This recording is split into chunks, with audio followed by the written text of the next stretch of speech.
बिल्कुल सर, आप सही बात बता रहे हैं। एक ऐसा ही वाक्य मेरे साथ हुआ। मैं अपने एक फ्रेंड से मिलने गया, जो फ्रेंड गवर्नमेंट सर्विस में था।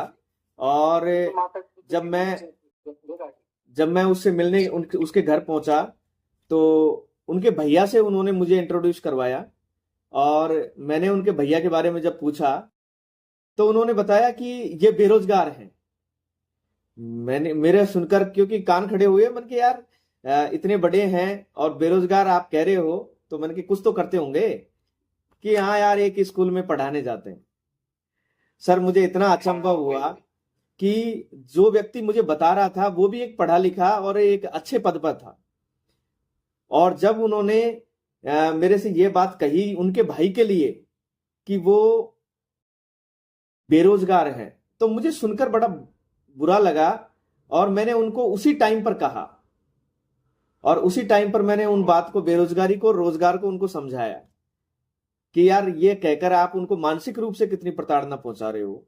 और रोजगार का मतलब ये नहीं है कि गवर्नमेंट जॉब में ही कोई पैसा कमा रहे हो, चाहे वो 2 रुपए ही कमा रहे हो, लेकिन अपनी कैपेसिटी के अनुसार कमा रहे हैं, वो बेहतर के लिए कोशिश कर रहे हैं। तो उनको बेरोजगार कहकर तो कम से कम शर्मिंदा ना करो। और यह बिल्कुल। यह जो पढ़ी लिखी सोसाइटी है, ये इनको और ज्यादा समझने की आवश्यकता है, क्योंकि कहीं ना कहीं यही लोग ज्यादा डिप्रेशन में डाल देते हैं। अक्सर सर, मैं कई सामाजिक कार्यक्रमों में हिस्सा लेता हूं, तो उसमें जब मैं देखता हूं तो वो लोग पहला ही सवाल सामने वाले किसी एस्पायरेंट से ऐसा कर देते हैं कि आलताई कौन लगी।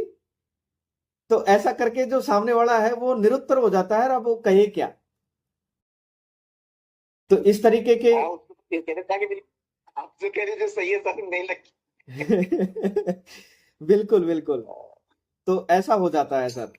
तो बहुत अच्छा लगा सर, बिल्कुल आपने बहुत सही बताया। और जो सपने और ख्वाहिशें अक्सर लोग पाल लेते हैं, तो उनको पूरा करने के लिए वो हल्की फुल्की कोशिश भी करते हैं, लेकिन उनमें एक बहुत बड़ा जो रोल प्ले होता है, एक गाइडर का, एक मार्गदर्शक का।